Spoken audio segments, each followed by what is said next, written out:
C'est l'un des piliers du monde moderne. On en trouve dans nos aliments, nos maisons, nos véhicules. Avec ses dérivés, il est omniprésent dans notre vie quotidienne. Mais que se passerait-il si tout le pétrole de la planète disparaissait tout à coup? La loi martiale a été décrétée pour traiter l'état d'urgence. L'aide alimentaire est distribuée à New York. Des centaines de milliers de personnes fuient des villes devenues trop dangereuses. Que deviendraient nos villes? Notre alimentation? Notre mode de vie? Que deviendrions-nous? Imaginons que nous y sommes. Aujourd'hui, il n'y a plus de pétrole.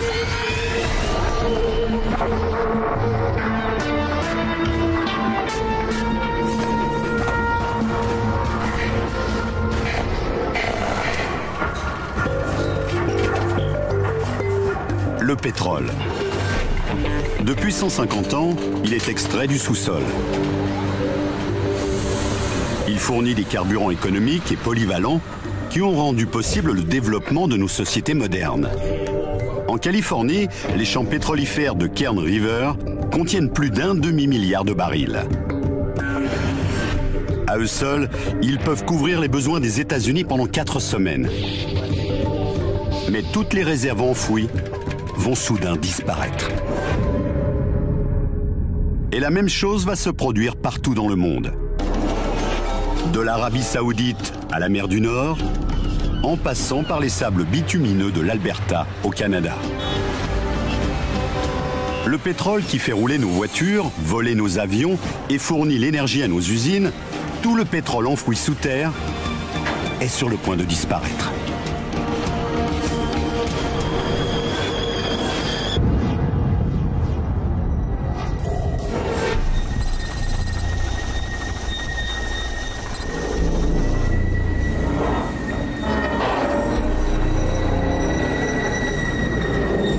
Venu des profondeurs, un signal alarmant nous parvient. Il se passe quelque chose, il faut que j'y aille. Nous avons déjà extrait plus de 1000 milliards de barils du sous-sol de la planète. Et l'on estime les réserves mondiales actuelles à environ la même quantité. Qu'est-ce qui se passe? J'en ai aucune idée. Hier encore, cette raffinerie transformait 300 000 barils de brut par jour. Mais aujourd'hui, il ne reste plus de matières premières.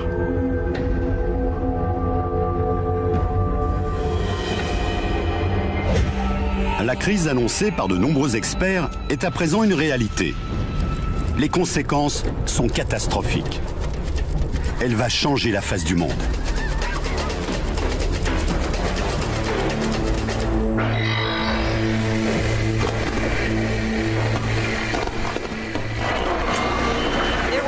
Les réserves mondiales étaient estimées à 1000 milliards de barils. Mais les scientifiques nous confirment à présent qu'il n'en reste plus rien. Dans le monde entier, de l'Arabie Saoudite à l'Alaska, le pétrole a disparu du sous-sol. Les compagnies pétrolières affirment qu'il reste quelques 20 millions de barils stockés près des raffineries, mais L'approvisionnement en gaz, gazole, lubrifiant, goudron et tous les autres produits dérivés du pétrole s'interrompra bientôt si nous ne trouvons pas une solution rapidement.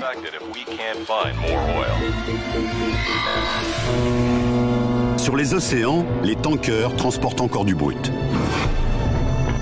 Actuellement, ils sont quelques milliers en service, avec des millions de barils à leur bord.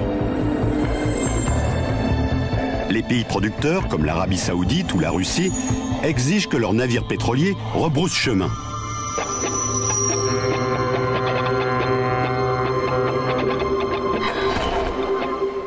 C'est un coup très rude pour les États-Unis, car ce pays est le plus grand importateur de pétrole au monde. Chaque jour, les États-Unis produisent plus de 8 millions de barils. Mais on y consomme le double de cette quantité. Il manque donc 8 millions de barils par jour.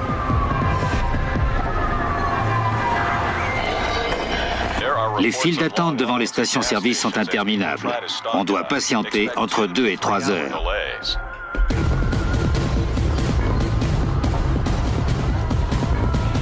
c'est peut-être la toute dernière chance de faire le plein.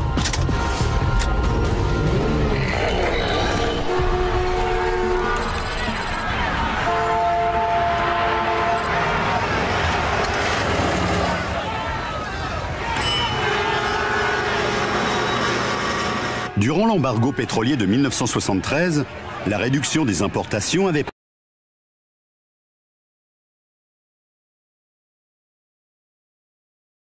quelques 100 000 stations-service doivent à présent fermer.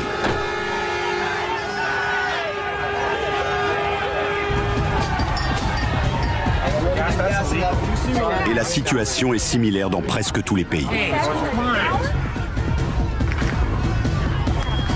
Le prix des carburants disponibles atteint des sommets.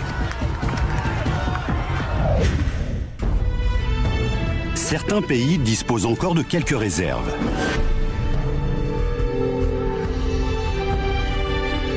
Les États-Unis possèdent environ 725 millions de barils. Pour protéger ces stocks précieux, le gouvernement prend des mesures radicales. Les avions, les trains, les bateaux, tous ont besoin de carburant issu du pétrole. Seuls les moyens de transport les plus vitaux sont encore en service. Les trains ne circulent plus. Les avions sont cloués au sol.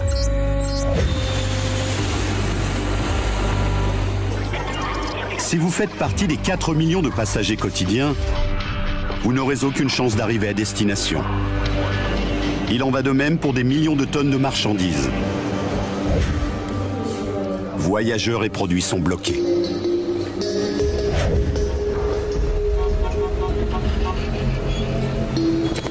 Les conséquences sur l'économie sont catastrophiques. Un vent de panique semblable à celui qui a suivi les attentats du 11 septembre force le gouvernement à suspendre l'activité des marchés.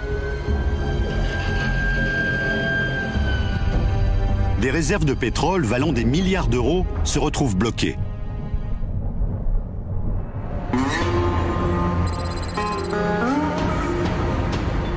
Plus de 400 000 personnes travaillent dans l'industrie pétrolière. Vous pouvez m'emmener? D'accord. Ils ont tous perdu leur emploi. Ils tentent de rentrer chez eux par n'importe quel moyen.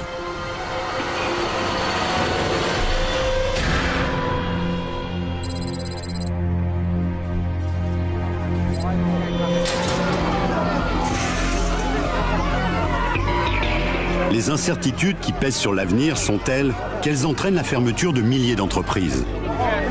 Des millions de personnes se retrouvent au chômage.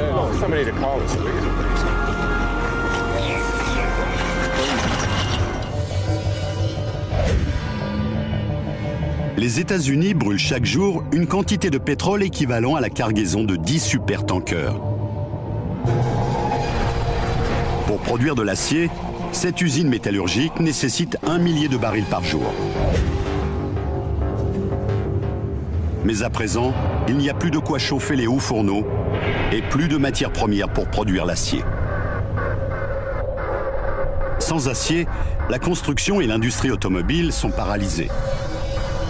Et il n'y a pas que l'acier. Le pétrole fournit le carburant le plus efficace et le plus polyvalent qui soit. Des végétaux compressés et chauffés il y a des centaines de millions d'années ont produit cette matière fossile que l'on retrouve un peu partout. Dentifrice, rouge à lèvres, polyester et plastique. À présent, il faudra s'en passer.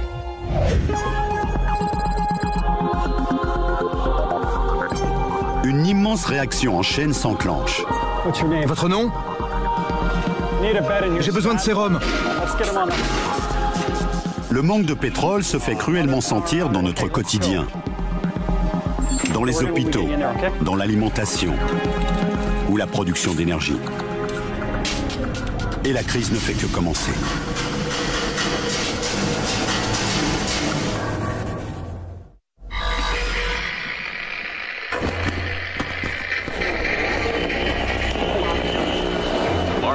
La loi martiale a été décrétée. L'armée patrouille dans les centres-villes de Washington et de Los Angeles. Réunis à Strasbourg, les dirigeants européens décident d'envoyer 100 millions de barils au Royaume-Uni. Les bourses du monde entier, de Tokyo à New York, restent fermées. Le chômage touche 30% de la population active. Il n'y a plus de pétrole depuis seulement 5 jours. Et sur toute la planète, nos besoins les plus essentiels en sont affectés.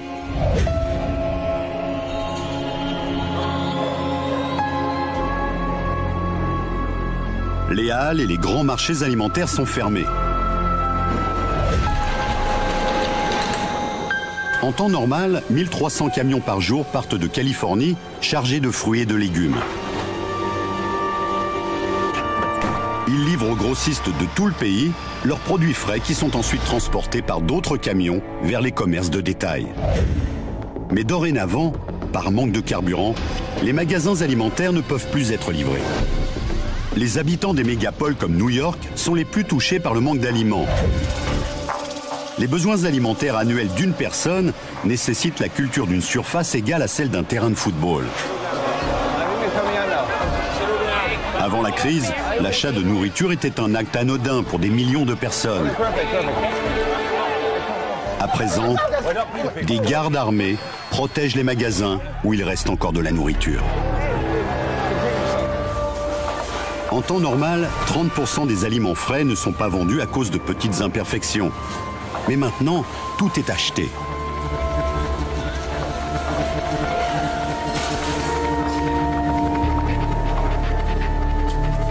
Avant, un quart des aliments consommés dans le pays étaient importés.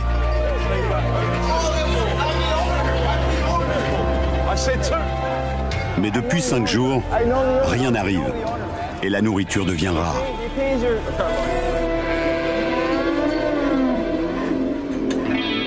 Le bétail souffre lui aussi de la faim. Une vache adulte mange 45 kg de fourrage par jour.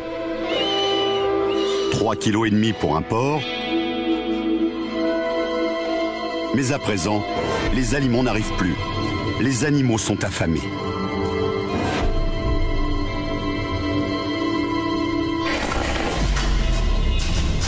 Notre approvisionnement en énergie devient très précaire. Pour produire l'électricité, le charbon est roi. Dans le monde, 40% de l'électricité est produite par des centrales thermiques brûlant du charbon. Cette centrale, en Angleterre, consomme du charbon en provenance de lieux aussi éloignés que les États-Unis. Et le charbon est transporté par train. Chaque wagon contient de quoi produire toute l'énergie consommée par une petite ville en une journée. Or, maintenant, sans pétrole, les trains ne roulent plus. Les coupures d'électricité se multiplient dans toute l'Amérique du Nord.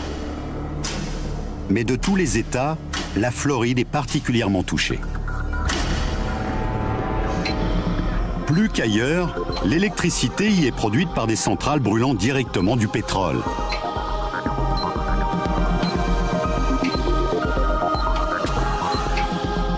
Les grands centres hospitaliers sont équipés de générateurs de secours. Or, ceux-ci fonctionnent au gazole. Cet hôpital de Miami épuise ses dernières réserves de carburant. Dans 8 heures, il n'y aura plus d'électricité.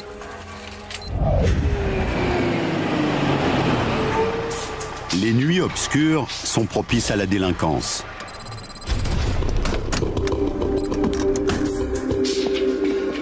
La loi et l'ordre n'ont plus cours. Et les cambriolages se multiplient.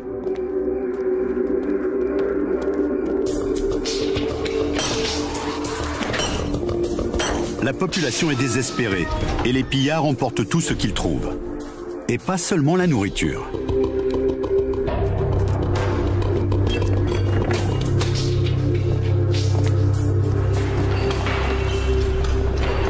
Chris, du diesel. Les moteurs diesel peuvent fonctionner avec de l'huile alimentaire. Et les moteurs diesel sont 30% plus économiques que les moteurs à essence. Avec 7 litres d'huile, une voiture moyenne peut parcourir 100 km. Tant qu'il restera assez d'huile alimentaire, ce camion et tout autre véhicule diesel pourront rouler. C'est bon, tiens-moi ça.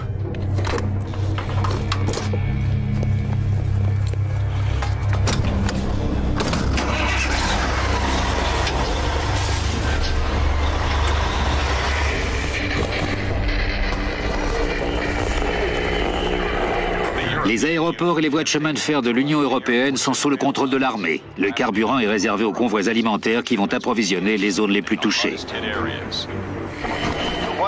La Maison-Blanche affirme que les stocks de pétrole sont descendus à 500 millions de barils. Selon les experts, ils seront épuisés avant la fin de l'année.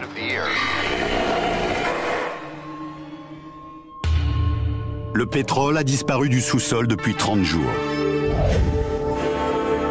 Les gouvernements de tous les pays prennent des mesures radicales. Les services les plus vitaux sont protégés. Les dernières réserves de pétrole sont transformées en carburant pour les trains. Le charbon peut de nouveau parvenir aux centrales thermiques. Dans certains pays, la distribution d'électricité reprend au compte-gouttes. Mais en Amérique du Nord, l'électricité est dispensée à travers des réseaux isolés. Elle ne peut passer d'un réseau à l'autre. En Floride, où l'électricité est produite directement à partir du pétrole, la plupart des villes sont encore plongées dans l'obscurité. Grâce aux dernières réserves de carburant, les trains de passagers peuvent de nouveau rouler. Mais à présent, ils transportent l'aide alimentaire vers les grandes villes où sévit la famine. Or, le transport de la nourriture entame sérieusement les derniers stocks de pétrole. Aux États-Unis, les réserves seront épuisées dans moins de 11 mois.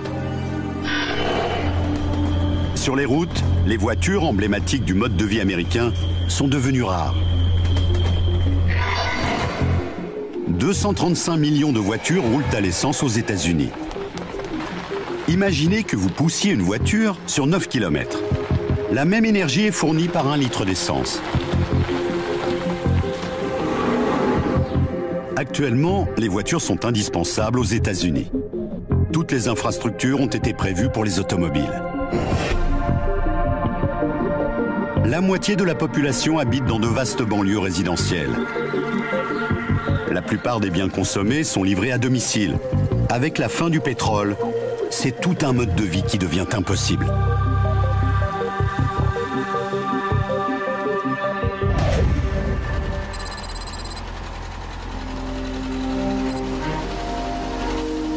Trouver un moyen de faire rouler les automobiles devient un besoin vital. Dans les plaines du Midwest, 400 000 exploitants agricoles changent rapidement leur production. Au lieu de fruits ou de légumes, ces champs sont à présent couverts de soja. L'huile extraite de cette plante servira de carburant au moteur diesel.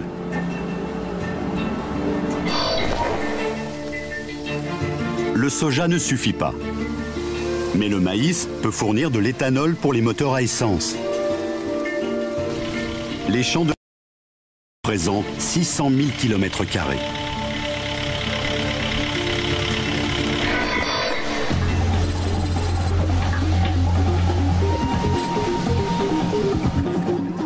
L'éthanol est une solution qui a fait ses preuves.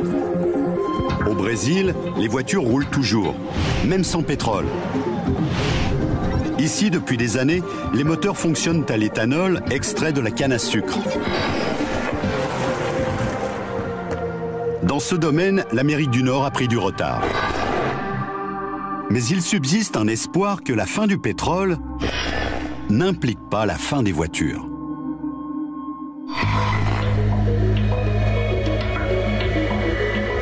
Des milliers de voitures électriques roulent déjà dans les rues des grandes villes. Dans un monde sans pétrole, elles sont peut-être le véhicule du futur.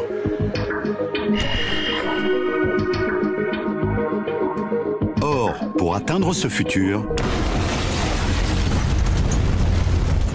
le monde doit d'abord traverser un hiver qui s'annonce sombre et dangereux.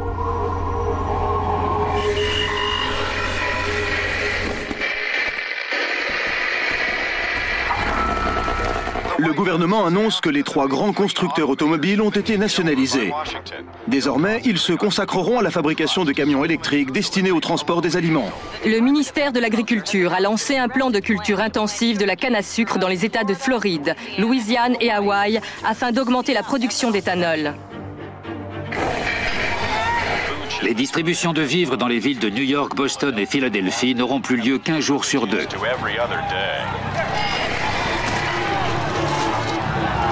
Il n'y a plus de pétrole depuis 5 mois. Dans les grandes villes des États-Unis, la nourriture manque cruellement.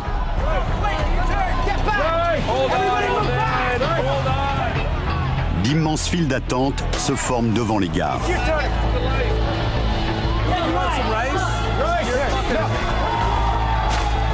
Le lait en poudre et le riz ont remplacé les produits frais.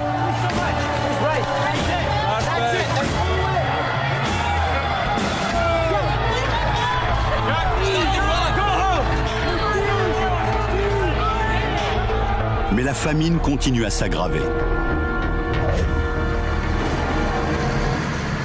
Les convois alimentaires, le transport du charbon, les camions des pompiers et d'autres services vitaux sont les seuls qui bénéficient des dernières réserves de pétrole.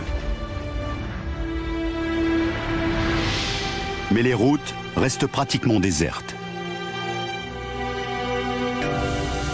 Pour faire durer le plus possible les dernières réserves, on économise au maximum les carburants.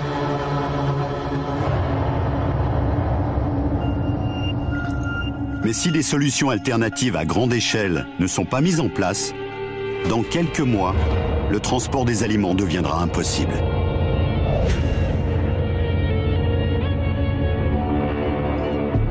Les villes reçoivent encore de la nourriture, mais leurs déchets ne sont plus collectés. En un an, 6000 camions bennes brûlent 75 millions de litres de carburant pour assurer le ramassage des ordures ménagères de New York. Dans ce monde nouveau, la collecte des ordures est devenue un luxe. Malgré les villes paralysées, la famine qui sévit et l'hiver qui approche, les États-Unis restent un pays privilégié.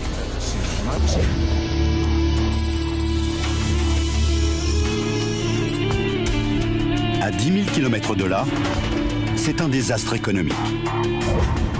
90% des revenus de l'Arabie Saoudite provenaient du pétrole. À présent, l'économie du pays s'est effondrée.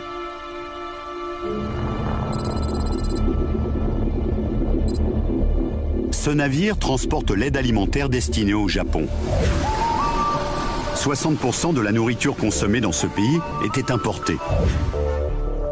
La population de l'une des nations les plus prospères du monde est à présent affamée.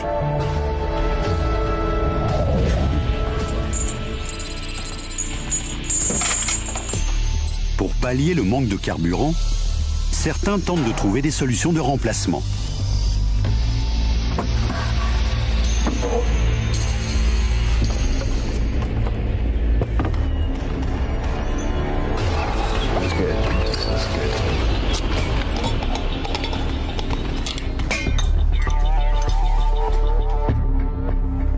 Dans les garages et les caves, des particuliers cherchent le moyen de faire rouler leur voiture. On passe au suivant. Voilà. On s'improvise chimiste et l'on mélange du méthanol, de la soude et d'autres produits récupérés. On distille du biocarburant maison.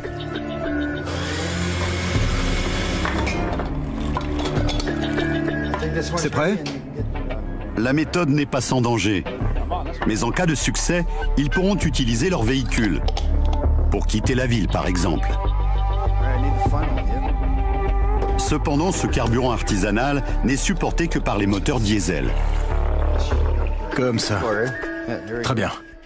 À l'évidence, ces tentatives individuelles ne peuvent constituer une solution viable.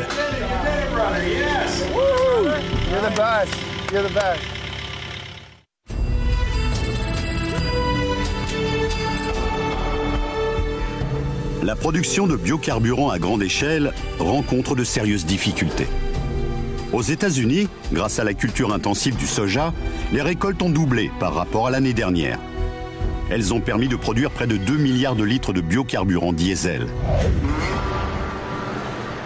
ce qui couvre à peine 1% des besoins annuels du pays.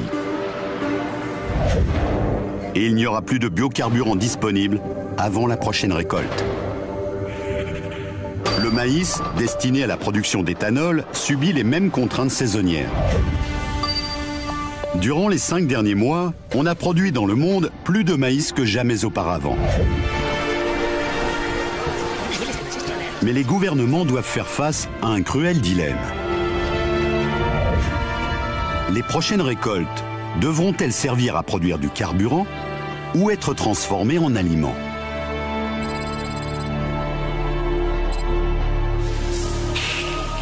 Le manque de nourriture n'est pas le seul problème. Les hôpitaux manquent de produits fabriqués à partir du pétrole. Chaque année, on y utilise quelques 15 milliards de gants en latex. Médicaments, instruments, accessoires en plastique, le pétrole entre dans la composition de nombreux produits médicaux. Sans eux, des maladies nosocomiales se propagent plus vite.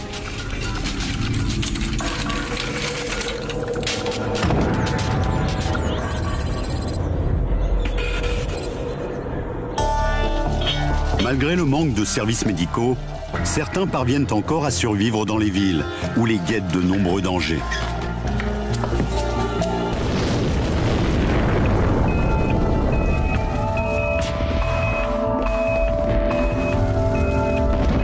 Tous les ans, à New York, des transformateurs électriques prennent feu. Or, ce qui n'était qu'un incident naguère peut à présent devenir un désastre.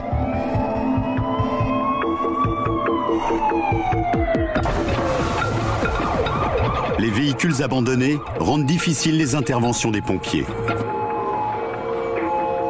Et l'hiver qui s'annonce risque d'aggraver encore la situation. T'as tout pris? Un peu partout dans l'hémisphère nord, les populations des villes se trouvent devant un dilemme. Rester dans des métropoles dangereuses, où la nourriture manque, ou partir.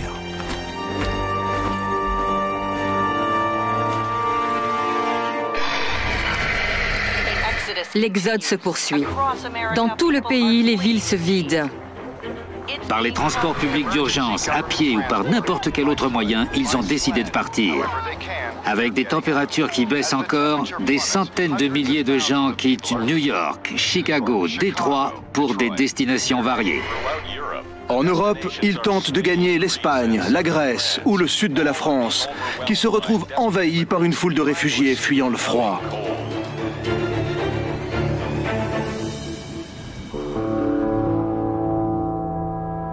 Dans les villes désertées, des millions de voitures. Même les véhicules qui parvenaient à rouler grâce aux huiles alimentaires sont abandonnés. Le froid rend l'huile épaisse et visqueuse. Elle se fige dans les réservoirs et les moteurs.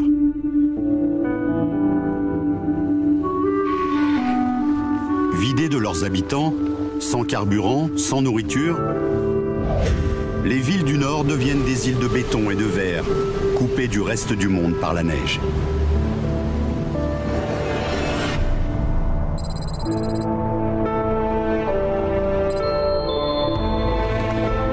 Cherchant le moyen de survivre, certains se dirigent plus au nord.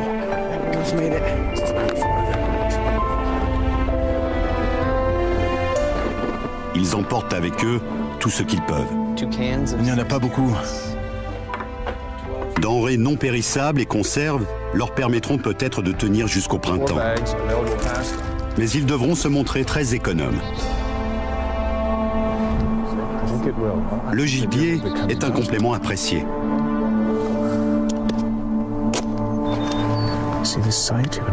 Un adulte brûle environ 210 000 calories durant l'hiver.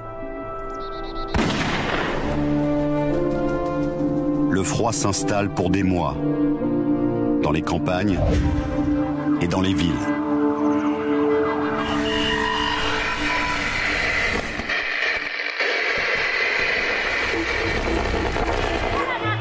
Cette famine est plus terrible que celle des années 1980 qui avait causé 1 million de morts.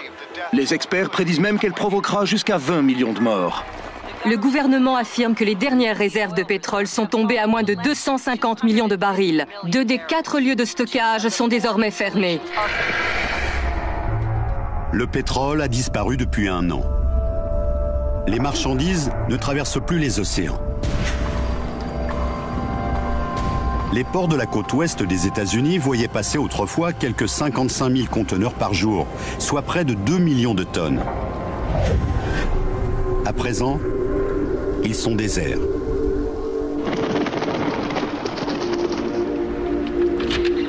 La situation est similaire dans le monde entier. Les ports sont fermés, de la Russie au Japon. Le commerce international a pratiquement disparu. Les voitures à essence, désormais inutilisables, sont le symbole d'une époque révolue. Les armées du monde ont perdu de leur puissance. Aux États-Unis, l'armée était naguère l'entité qui consommait le plus de carburant, avec une facture de 150 milliards d'euros par an. Aujourd'hui, de nombreux tanks et avions sont mis au rebut. Leur utilisation coûterait tout simplement trop cher.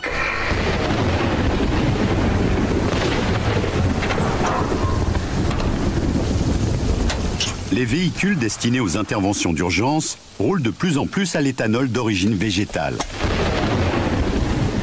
Leurs moteurs n'ont pas besoin d'être modifiés pour supporter l'éthanol.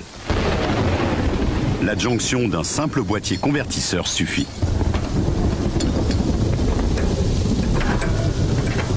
Allons-y!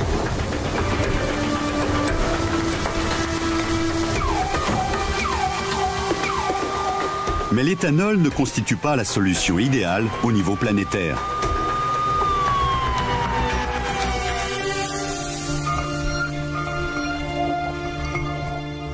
Les gouvernements soutiennent de moins en moins la production d'éthanol.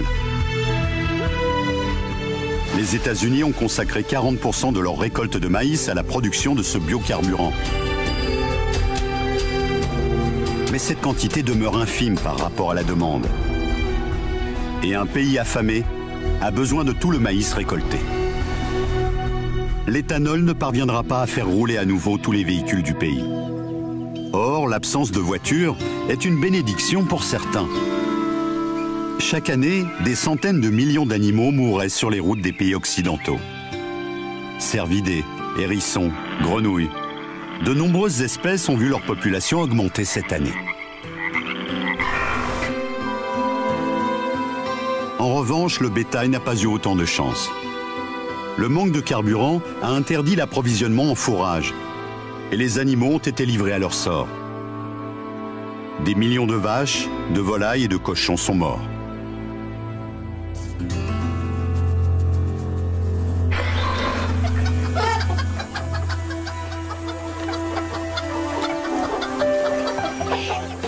Dans les zones rurales, l'avenir ressemble de plus en plus au passé.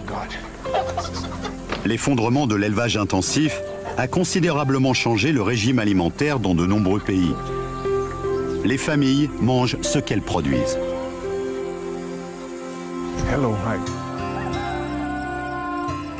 Un peu partout, la production d'aliments devient essentiellement locale. Les fermes urbaines se multiplient. Dans les banlieues, chacun possède un potager.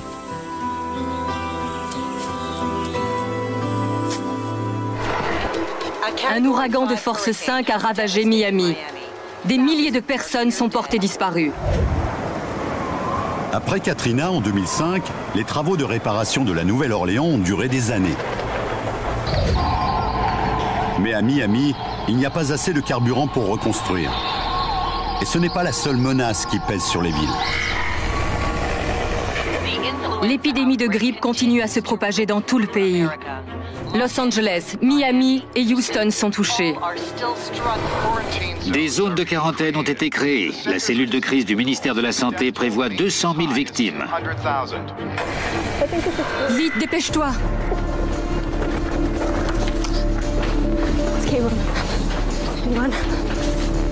Les hôpitaux sont plus difficiles d'accès, alors qu'ils sont plus nécessaires que jamais. Des particuliers ont parfois gardé un peu d'essence pour ce genre d'urgence. Hélas, leur prudence s'avère être un mauvais calcul. Les additifs contenus dans le précieux carburant l'ont dégradé. Après un an de stockage, l'essence devient inutilisable. Qu'est-ce qui se passe? Cours! Au niveau mondial, les échanges internationaux se raréfient.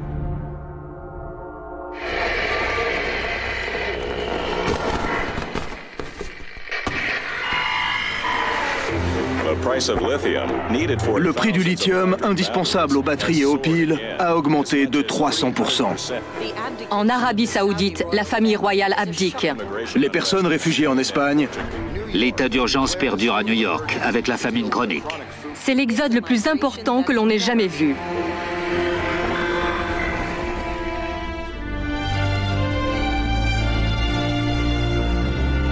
Il n'y a plus de pétrole dans le monde depuis 10 ans. Même dans l'espace, tout a changé.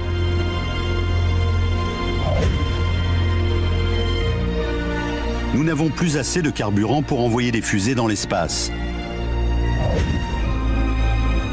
Les quelques 200 satellites indispensables aux communications internationales ne sont plus remplacés.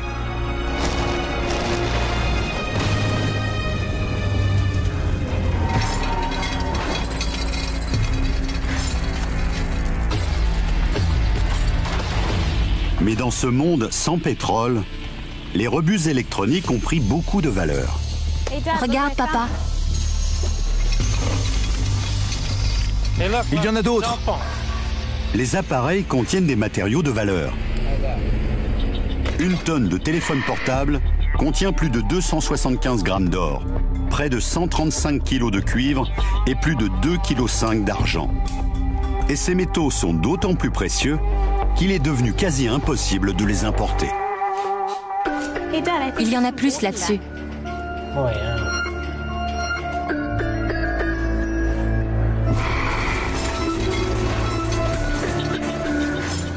Et l'on ne récupère pas que les métaux. Le plastique met plusieurs siècles à se dégrader. Bouteilles et récipients sont à présent recherchés, nettoyés et réutilisés. Jamais on n'a autant recyclé à petite et grande échelle.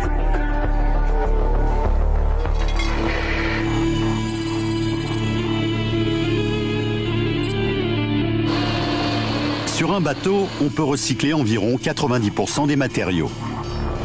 Principalement l'acier, qui est refondu et réutilisé. Les chantiers de démolition se multiplient. Tous les bateaux ne sont pas concernés. Leurs moteurs consomment à présent du biocarburant. Ce navire transporte des milliers de tonnes de lithium vers l'Amérique du Nord.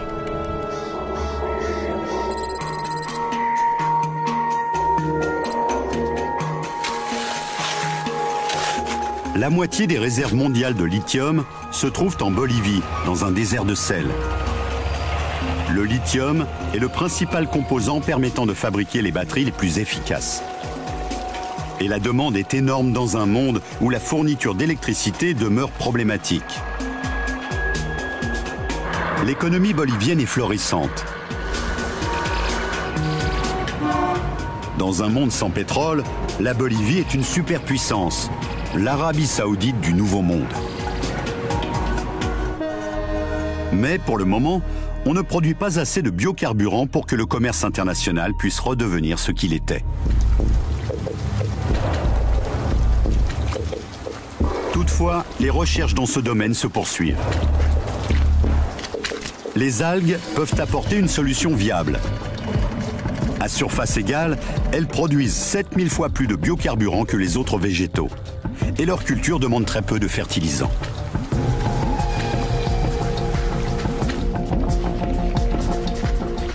10 ans après la fin du pétrole, 38 milliards de litres de biocarburants sont issus de la culture des algues. Mais c'est insuffisant pour que le trafic aérien reprenne. Le coût des vols commerciaux, pour les marchandises ou les passagers, est encore beaucoup trop élevé. Cet aéroport accueillait autrefois 34 millions de voyageurs par an. C'est un autre moyen de transport qui achemine des produits indispensables vers les hôpitaux du monde entier. Près de 2 millions de camions roulent à nouveau. Ils livrent aux hôpitaux des gants de caoutchouc, des seringues et cathéters, tous fabriqués à partir de gaz naturel. Grâce à eux, les hôpitaux sont plus propres, plus sûrs. Et les populations urbaines renouent avec leurs services médicaux. À l'intérieur et à l'extérieur, les foyers modernes ont beaucoup changé.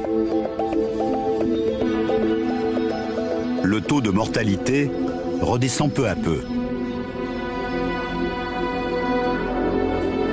Mais les communautés se sont disloquées. De nombreuses familles ont perdu des êtres chers.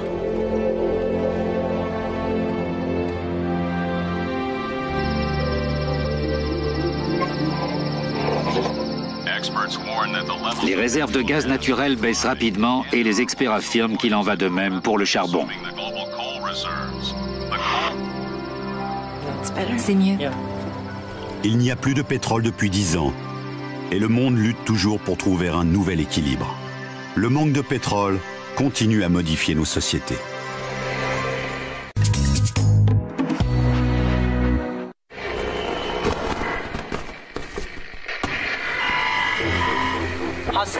Les hostilités se poursuivent alors que la Chine développe ses activités de prospection de lithium à la frontière tibétaine.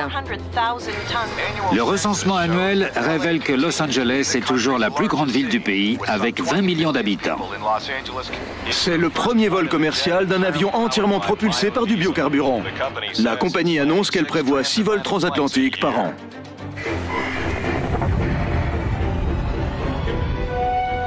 Le pétrole a disparu depuis 40 ans. La pollution atmosphérique a considérablement diminué. Depuis 4 décennies, les avions ne volent plus et il n'y a plus de voitures sur les routes. Les usines qui brûlaient du pétrole ont fermé depuis longtemps. Le Canada, les États-Unis et le Mexique ont réduit leurs rejets toxiques de 3 milliards de tonnes par an.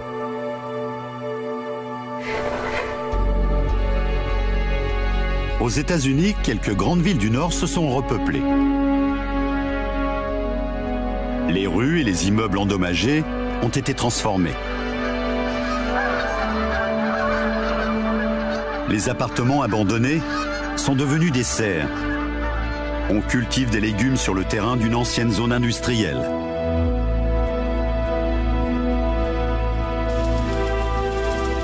À présent, les parkings de la ville sont transformés en potagers.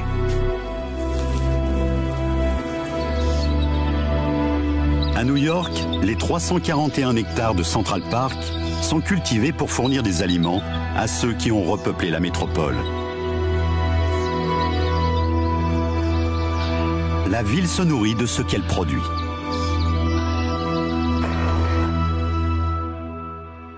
Dans les banlieues, les livraisons à domicile n'existent plus depuis longtemps. Les magasins sont à l'abandon. L'essence a complètement disparu. Les réserves de pétrole également.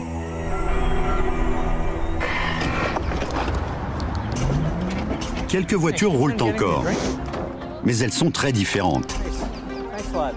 Naguère, leur poids moyen était de 1800 kg. Les nouveaux véhicules sont considérablement plus légers et ils roulent à l'électricité.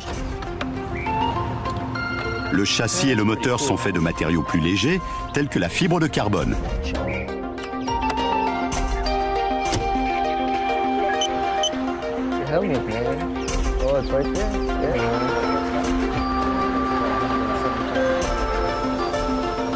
Mais ces voitures sont chères. Le lithium des batteries est encore importé par petites quantités. Pour alimenter en biocarburant les bateaux et les camions, la plupart des pays ne cultivent plus du soja, mais des algues.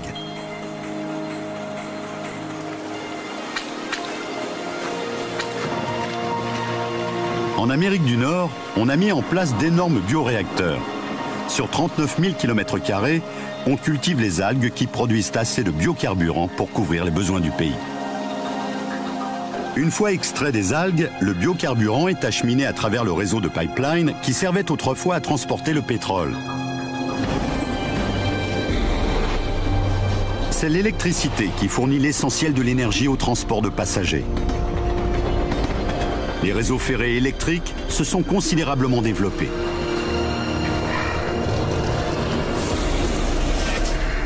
Des villes nouvelles se sont construites autour des gares ferroviaires.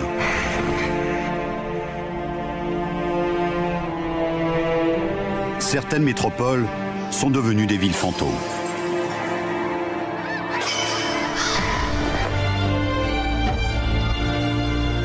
Le pétrole a permis un essor économique sans précédent. Grâce à lui, en un siècle et demi seulement, la population mondiale a doublé, puis triplé. La production agricole a explosé, de même que les échanges internationaux. Sans le pétrole, le monde a connu de profonds changements.